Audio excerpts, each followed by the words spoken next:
Hello, everyone, and welcome to our Quizzitive Unite session on Business Central imports using Tangicloud. So thank you for joining us today. We're very excited to show you this tool that is an add-on for Business Central. Before we get into that, we're going to just do a quick few reminders here today. If you have questions throughout the session, please type them in the question panel, and they will be answered throughout the presentation by our team members, and make sure you get all the answers you need on this particular tool and presentation today. All of these sessions are being recorded, and those recordings will be available afterwards, and will be a link will be provided after the event so you can access those. And of course, we have some great prizes to give away for attending our event today. So, don't forget to check those out at the end of the day. The more sessions that you attend, the more chances you have to win, and there are some amazing prizes. So make sure you submit your post-session surveys after the session and get your name in for some of those amazing prizes. So I'm going to introduce myself. My name is Lonnie Holmes, and I'm a Senior Business Solutions Consultant with the Quizzitive team. I am just shy of 10 years with Quizzitive. It's unbelievable. Where does the time go? And what we're going to be talking about today is a third-party tool that I sort of stumbled across called Tangicloud's Excel import. And it used to be embedded into a much larger platform, and their team has actually now isolated this particular app as an individual bolt-on for Business Central, and I love it. And I'm going to tell you all about why.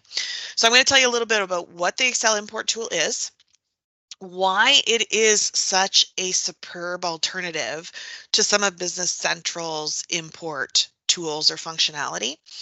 We're going to talk about what types of imports you can do using this tool. And then, of course, I'm going to demonstrate for you how it works and how simple it is, and you're going to love it, and everybody's going to want it, I promise. So what is the Tangicloud Excel import? So Tangicloud is a third-party application provider that adds or enhances functionality to base Business Central. Okay, as you know, Business Central has some import functionality built into it around edit in Excel. There's also something that's a little bit more technical called configuration packages. And of course, there are some functions that allow you to copy and paste into certain areas within the platform. And we're going to talk about why this tool is better than those in just a moment. But this Excel import app is a standalone app. It can be purchased and deployed through Quizzitive. So us as your partner would work with the third-party partner to get you license keys and get this added for you. And then we would handle all of the billing and all of that stuff. So you would get everything through Quizzitive. We're going to handle everything for you. And it's worth it, I promise.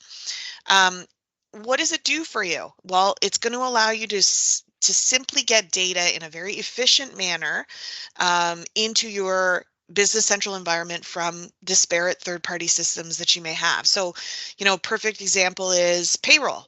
Almost everybody we know uses a third-party payroll provider, and getting the data from A to B in terms of your salaries and wages, expenses, and benefits, takes time. We have to take reports, massage the reports into some sort of format that's consumable by Business Central to get those into the system. So we're going to show you how this could be a better alternative. All right, so why is this my favorite third-party add-on? So there's so many third-party add-ons out there available for Business Central, but this is my favorite. Why? So because it is made for functional users. It is not a technical tool. They have made it so simple that you can have literally no technical expertise at all and figure this out. Okay, it's a super simple tool, and once you figure it out, honestly, it's brilliant. It has very flexible file formatting. So one of the biggest things we find when we get files from other systems is that when we want to get it into Business Central, we have to put it in a very specific format. It's very inflexible in terms of how we get data from point A to point B. Okay, with this tool, we have a lot more flexibility. What does that mean? Well, that leads into point number 3, which is minimal data transformation required.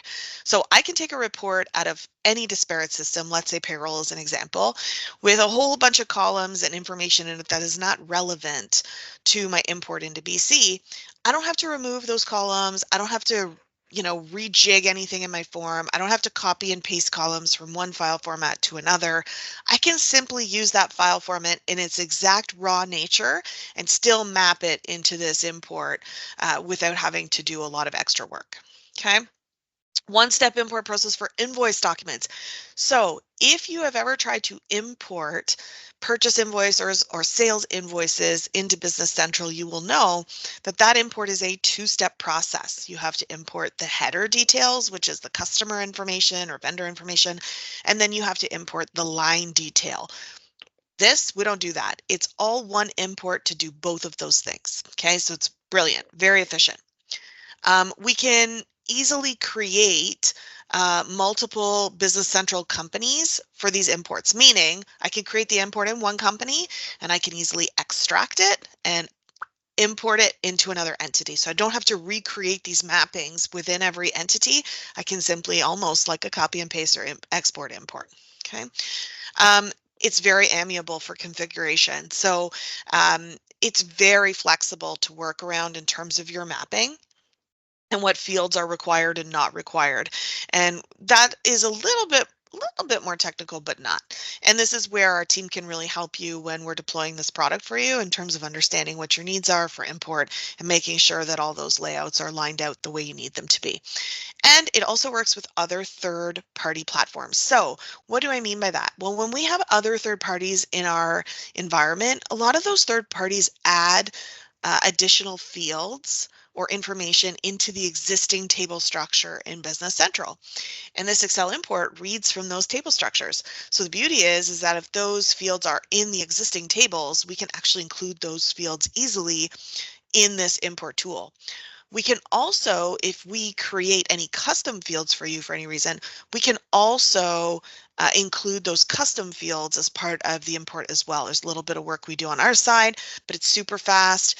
And then you can get all the information you need, even if it's a custom field not native to Business Central. So much flexibility with this tool.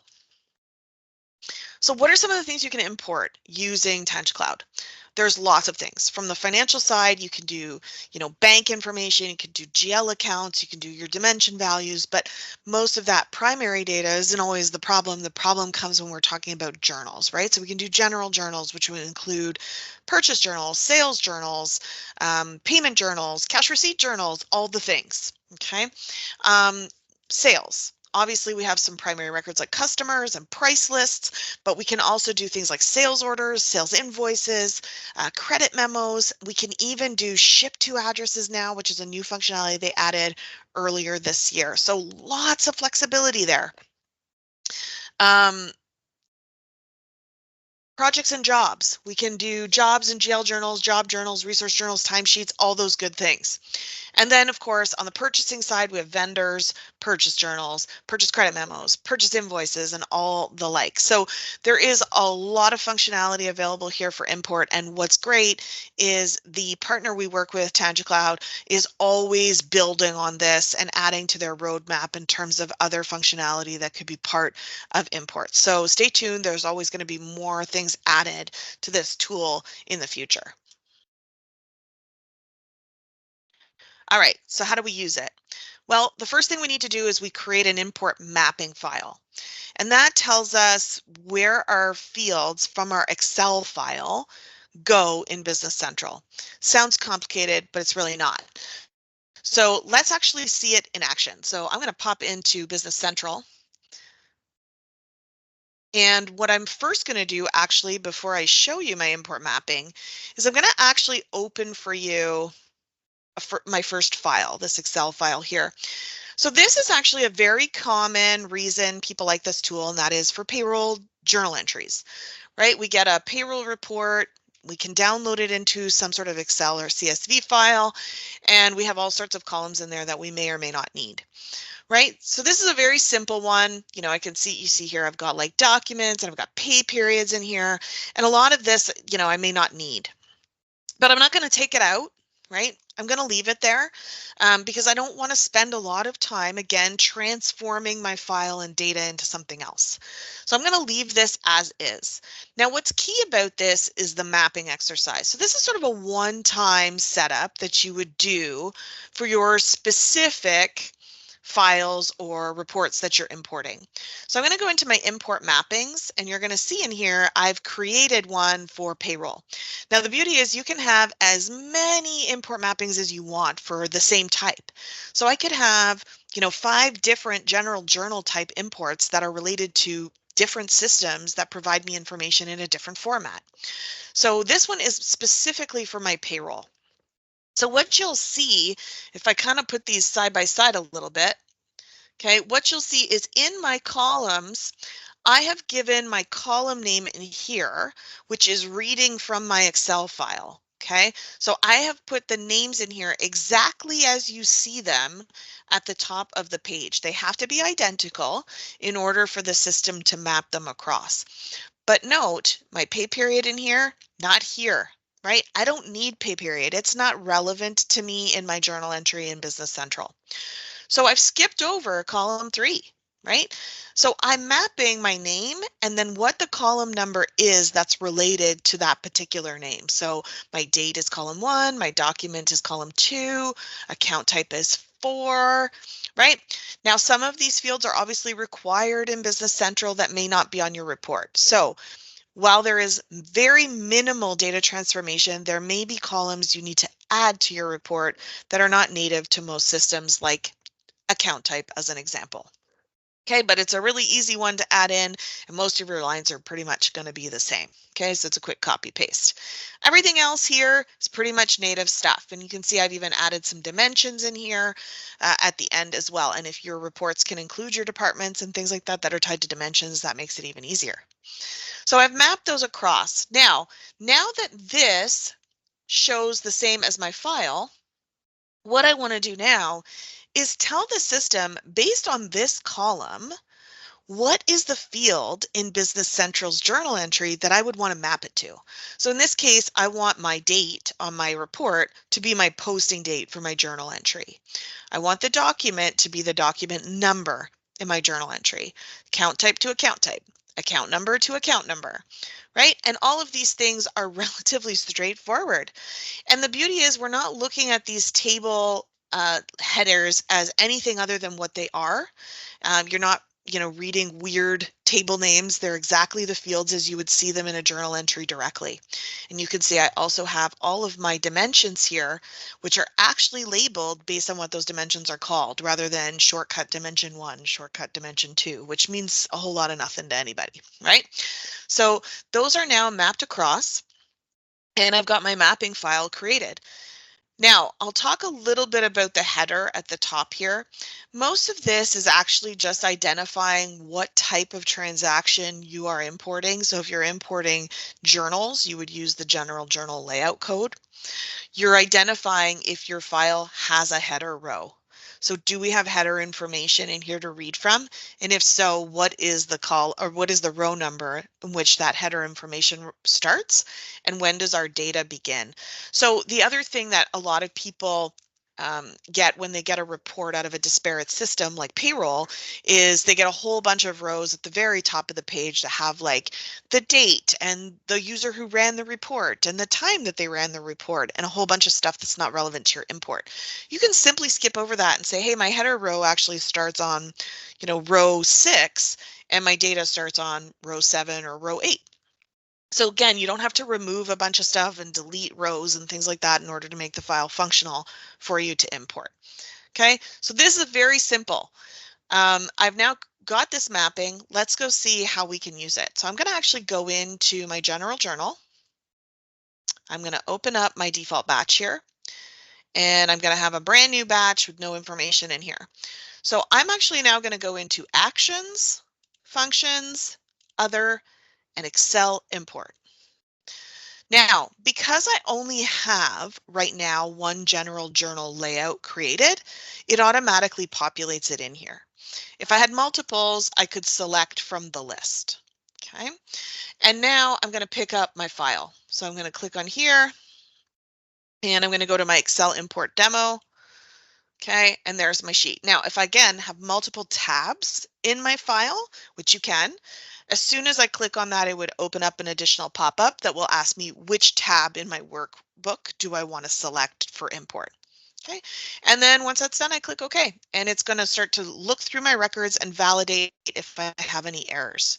So I have now imported successfully my 21 rows. Now what you'll notice is I don't have a journal entry number, and that is because when you get your reports out of an ADP or a Ceridian, there's no document number. It doesn't have a journal entry number. So I'm leaving it blank in my file, and I'm simply using Business Central's function to renumber my document numbers automatically. Okay. So now I have a completed journal entry in 2 quick steps that is balanced and ready to be posted. So now I can run my preview posting if I like and validate that everything is good.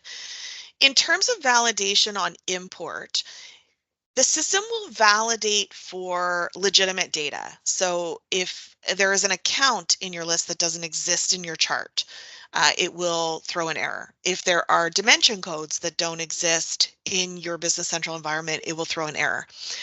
And when it throws an error, it actually does not import anything into the journal. It just says, hey, there's errors, you need to fix it and re-import. Now, why is this beneficial? One of the biggest challenges I have with Edit in Excel in Business Central, while it's a great tool, is if there's errors or issues in the transaction and there's multiple journal entries in there, it imports or publishes the data that doesn't have errors and leaves the other lines out, which creates all sorts of issues with your journal entries balancing, which means you have to go back and renumber all your document numbers. And it can be a pain if you have a lot of data in there with a lot of different transactions.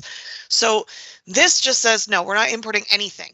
Go in, fix your file, then come back and try it again, and we'll import everything or nothing, which I think is a smarter approach.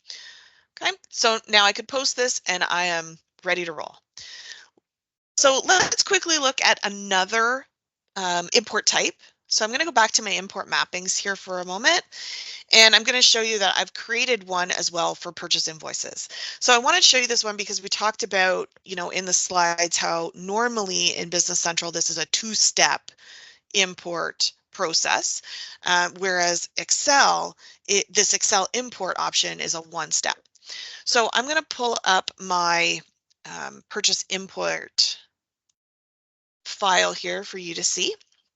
So here's my import file. So I only have 2 invoices in here right now, but you'll see here's my vendor number, right? Here's my posting date, my invoice number, the accounts I'm using, description, quantity, cost, and then of course my taxes and my dimensions. Okay. Now what you'll notice in my mapping here is I've got everything mapped out the exact same way. Okay, column numbers 1 through 12, okay?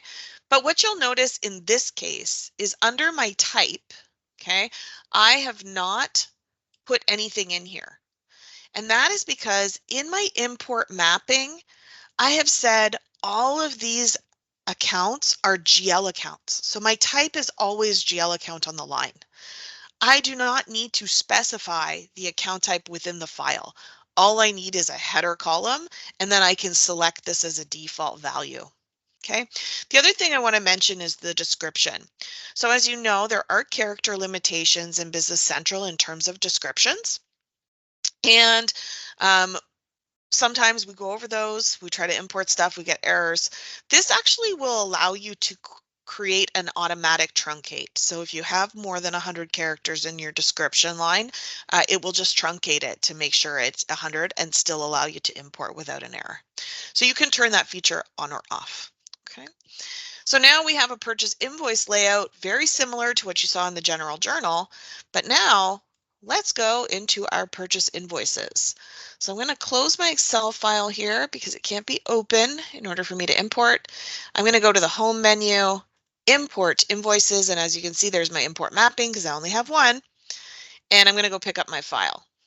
So there's my purchase invoice Excel import. Okay, now here's the other thing. This right here is toggled on, use number series. What that means is within Business Central, your number series are defined in terms of how documents get numbered when you create them. So if you were to just create a new invoice, it's going to give it a purchase invoice number. If that is set as default and it's always system generated, this is grayed out. You can't change it. But if you have settings in your number series that allow you to create manual numbers in here, then this will allow you to turn this on or off, depending on whether or not you want to use document numbers in the file itself, or if you want the system to generate those for you. So I'm going to click OK, and it's going to say, hey, you're about to create 2 purchase invoices. Are you good with that? And I'm going to click yes. And it's going to process those documents, and voila, like magic, I have 2 vendor invoices in my list. Okay, and as you can see, my first one had Ontario taxes in it. Here's all the values, everything calculated. Okay, I can see all my vendor information is defaulted from the vendor card. And if I go to the next one had different tax area code, so that's coming across. And of course, all my dimensions are being populated that I had put in there. And just like that, I have now 2 purchase invoices at the header and line level that can be posted into the system for payment. So that is a little flavor of what we have in the Excel import tool. I hope you found this beneficial. I really hope you'll inquire more about this tool. It is an amazing import function. I've used it with a number of clients, and I think they're all finding great value in it. If you have questions about this and you haven't put them in the chat panel at this point, please feel free to continue to do so, and we'll make sure you get them answered. Otherwise, you can reach out to our team, and we'd be happy to provide you with any additional information or assistance as it relates to getting this tool in your environment and making importing into Business Central that much easier. So thank you so much. I hope you guys enjoy the rest of the sessions. Make sure you complete the survey at the end today to get in on all those wonderful prizes at the end of the day. Have an amazing time. Thank you so much, and we'll talk to you all soon.